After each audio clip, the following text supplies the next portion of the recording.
I never imagined that I would find myself in this situation. Growing up in a small town, I dreamed of a simple, happy life. I married Jackson, my college sweetheart, when we were both young, full of hope and ambition. We didn't have much, but we had each other, and I thought that would be enough. Or so I believed. Now looking back, I can see the signs that I missed, the subtle warnings that should have raised red flags.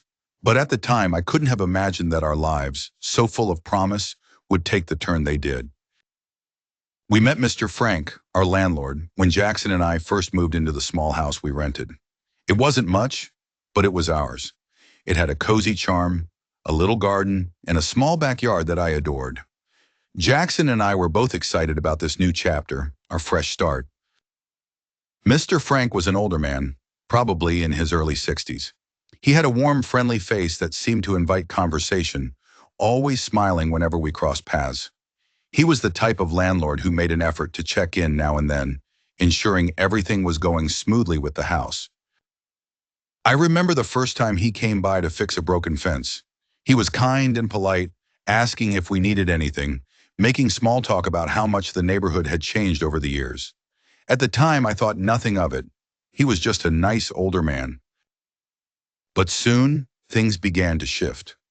As Jackson's job took him out of town more often, I found myself spending more time alone in the house. It was during these lonely stretches that I began to notice Mr. Frank more. He started stopping by unannounced, sometimes to check on the house, other times simply to chat. At first it seemed harmless enough. After all, he was our landlord. But as the days passed, I began to feel a subtle change in the nature of his visits. One afternoon, as I was gardening in the backyard, Mr. Frank appeared, as he often did. I didn't mind his company, but something about his presence felt different this time. He was always so polite, yet there was an intensity in the way he looked at me, a quiet kind of attention that made me uneasy. He stayed longer than usual that day. We talked about the weather, the garden, and then, inevitably, life.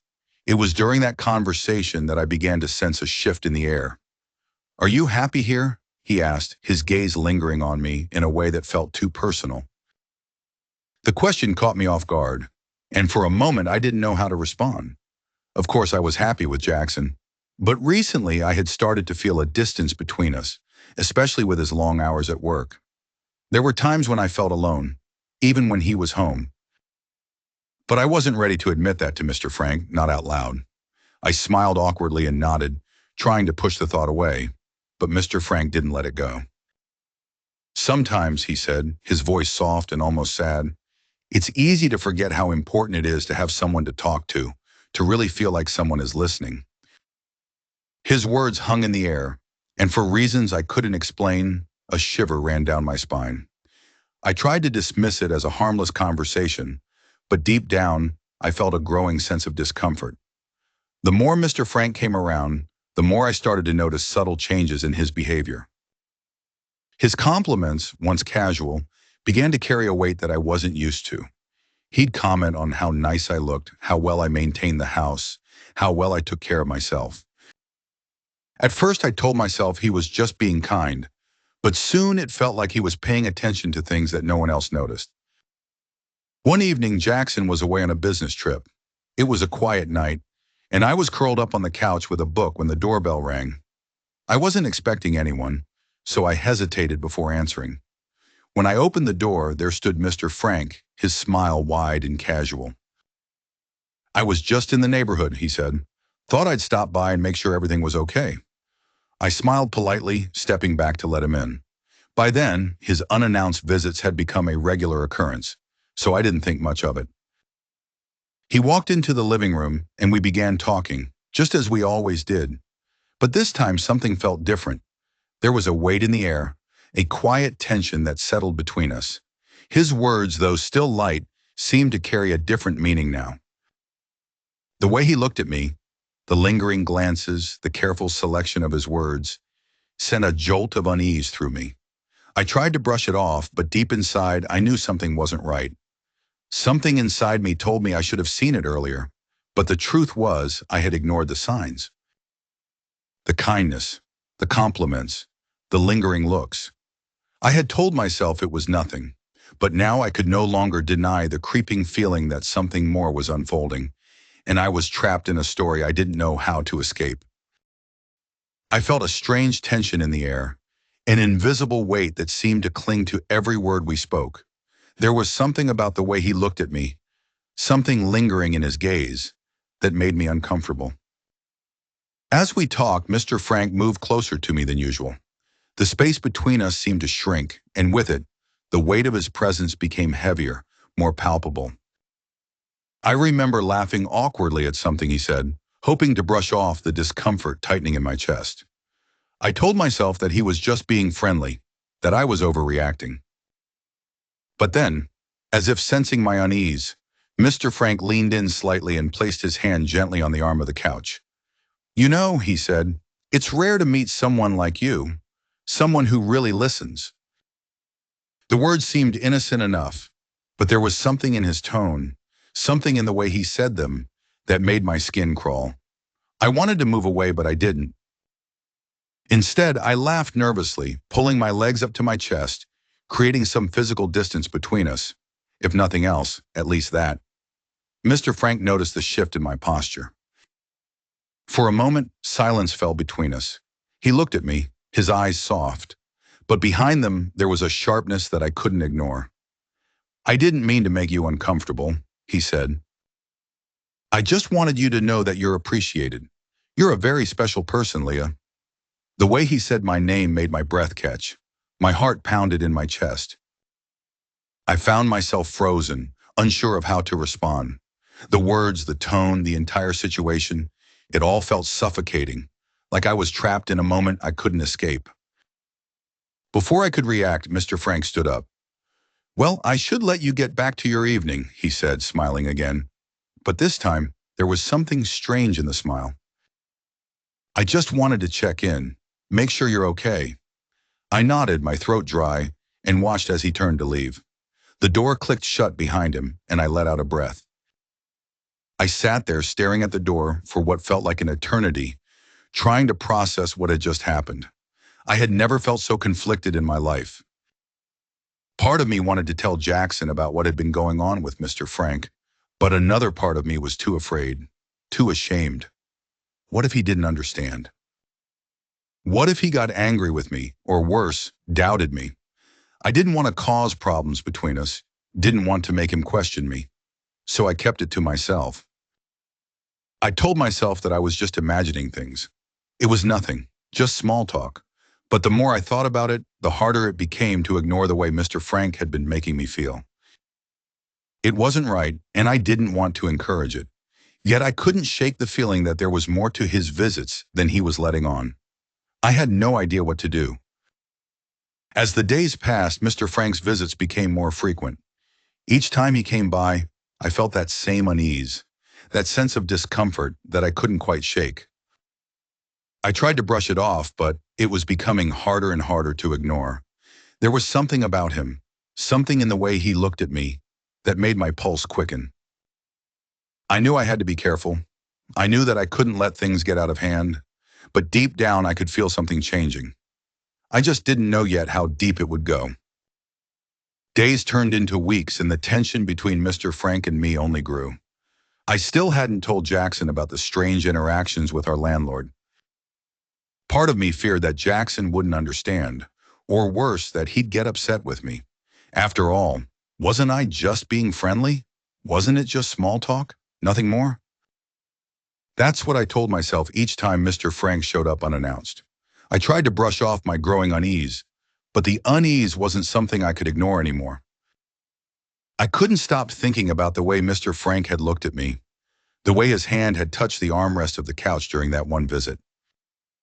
As if he were trying to make a connection that wasn't just neighborly or landlord-tenant related. I didn't know what to do, but deep inside, I knew I couldn't keep pretending everything was fine. I found myself replaying that moment over and over in my mind, each time feeling the tension grow inside me. It wasn't even something I could fully grasp, but I couldn't shake the feeling that something was on the verge of happening, something I wasn't prepared for. It was a quiet Tuesday evening, and I was alone in the kitchen, chopping vegetables for dinner. Cooking had always been a comfort to me, a way to unwind after a long day. But tonight, it felt more like a chore. My mind was elsewhere, and I couldn't focus. I was just starting to season the chicken when I heard the sound of the doorbell. My heart skipped a beat. I looked out the kitchen window. There he was, Mr. Frank, standing at the door, his usual warm smile on his face. I hadn't seen him in a couple of days, and although I should have been relieved to see him, a strange knot formed in my stomach. I wiped my hands on a towel, took a deep breath, and walked to the door. "Good evening, Leah," Mr. Frank said cheerfully as I opened it. "I hope I'm not interrupting anything." "No, not at all," I replied, forcing a smile.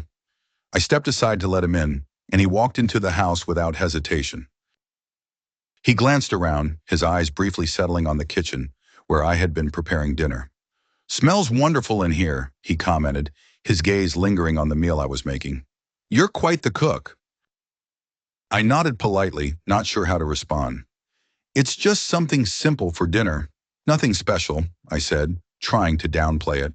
"You always say that," Mr. Frank chuckled, "but you have a way of making the simplest things seem extraordinary." The compliment was nice, but it felt different coming from him. It wasn't like the compliments I had received from friends or even Jackson. There was a weight to them, as if he saw something in me that wasn't just about the food or the house. I felt myself growing uneasy again, but I tried to push the feeling away. "Thank you," I said, brushing it off. "Do you need anything? I assume you're here to check on something?" Mr. Frank's expression shifted slightly. He seemed to hesitate before responding. "Well, actually," he said, "I was wondering if we could talk for a moment. It's been a while since we've had a chance to have a proper conversation." I was taken aback. We had always exchanged pleasantries when he came by, but we'd never sat down for a long conversation. I knew he'd been around a lot lately, but I hadn't expected him to want to talk more deeply. A flash of anxiety shot through me, but I nodded anyway. "Sure, we can sit down," I said, leading him to the living room. I gestured for him to take a seat on the couch.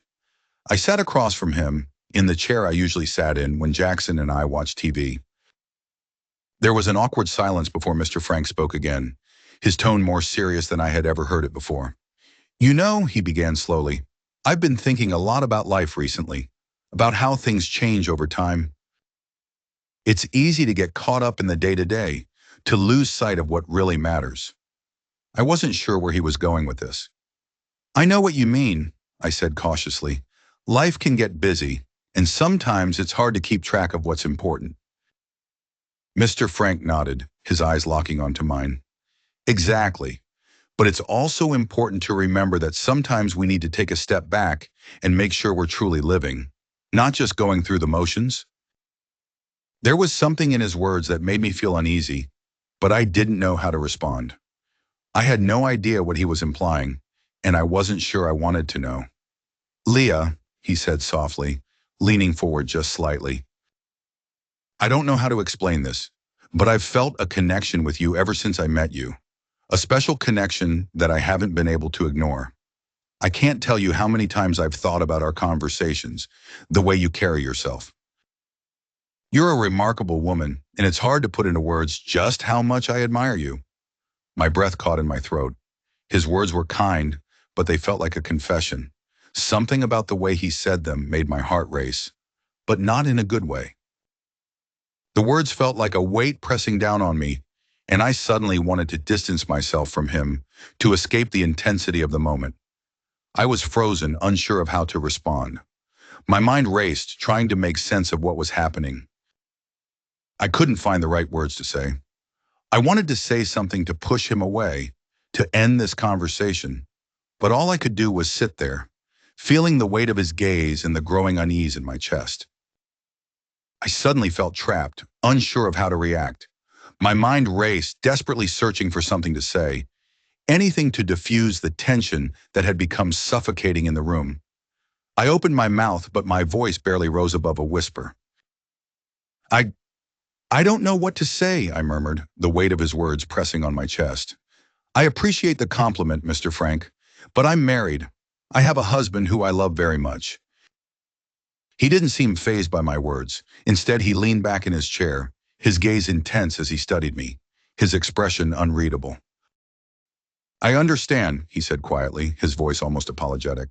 I don't want to make you uncomfortable, Leah, but I also don't want to pretend that I don't feel what I feel. His words were like a jolt of electricity running through me. I had heard him express admiration for me before, but this was different. There was something deeper in his gaze, something more intense. I felt a mix of fear and confusion flood through me. This wasn't just a friendly landlord checking in anymore. This was something else, something I wasn't sure how to handle. I don't want to cause any problems between you and your husband, Mr. Frank continued, his tone almost pleading. But I couldn't keep pretending that I didn't feel drawn to you. I just had to tell you how I felt. I didn't know what to say. I opened my mouth, but the words wouldn't come. I didn't want to hurt him, but I also didn't want to give him any false hope. What was I supposed to do in this situation? How could I make him understand that I was married and not interested in pursuing anything outside of my relationship with Jackson? Finally, I took a deep breath, my heart pounding in my chest. Mr. Frank, I said firmly, I understand that you're being honest, but I need to be clear with you. I'm married and I'm committed to my husband. I appreciate your kindness, but I'm not interested in anything more than a landlord-tenant relationship. There was a long pause and I could see the disappointment flicker in his eyes. He looked down at his hands, then nodded slowly. I understand, he said quietly. I'm sorry if I made you feel uncomfortable. That was never my intention. I nodded, feeling a sense of relief wash over me. The tension between us seemed to dissipate, but it left behind a lingering unease. I couldn't shake the feeling that things would never be the same again, that Mr. Frank's feelings for me would continue to exist, whether I acknowledged them or not. He stood up and I followed suit. Thank you for listening, he said, his voice still soft, but carrying a hint of sadness. I'll leave you to your evening. Please know that I respect your boundaries, Leah. I just wanted you to know how I felt. I forced a smile, trying to hide the unease still bubbling inside me. Thank you, Mr. Frank, I said. I'll see you around. As he walked out the door, I stood there for a moment, staring at the empty space where he had been. My thoughts were a whirlwind. I couldn't believe what had just happened. I was married to Jackson, and yet I had just had this conversation with our landlord. What was going on? Why did it feel like my entire world was slowly unraveling? I shook my head, trying to push away the doubt. I had to focus on my life with Jackson, to remember the love and commitment we shared. But a small, nagging feeling deep inside told me that this wasn't over. After that conversation with Mr. Frank, I tried my best to push the entire situation out of my mind. I didn't want it to affect my relationship with Jackson, and I definitely didn't want to complicate things with our landlord any further. But even though I buried my feelings, they didn't disappear.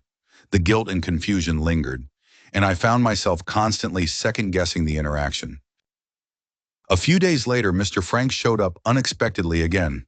My heart tightened in my chest when I heard the doorbell. I wasn't ready for another awkward conversation, but I knew I had to face it head on. I opened the door, trying to keep my composure. Hello, Leah, he greeted me, his voice warm but careful. I just wanted to check in and make sure everything's still good with the house. I nodded, forcing a smile. Everything's fine, Mr. Frank. Thanks for asking. He seemed to hesitate before continuing, his voice quieter now. I've been thinking a lot about what I said last time. I didn't mean to make you uncomfortable. I understand your boundaries, and I respect that. I just didn't want to leave things unsaid. I looked at him for a long moment, feeling the weight of his words pressing down on me. The conversation from before had left me unsettled, but now I knew that I had to be firm. There was no room for uncertainty. Thank you for understanding, I replied, my voice steady but firm. But I need to be clear, I'm married. My focus is on my marriage with Jackson, and I can't allow any distractions. I value our professional relationship, but that's where it ends.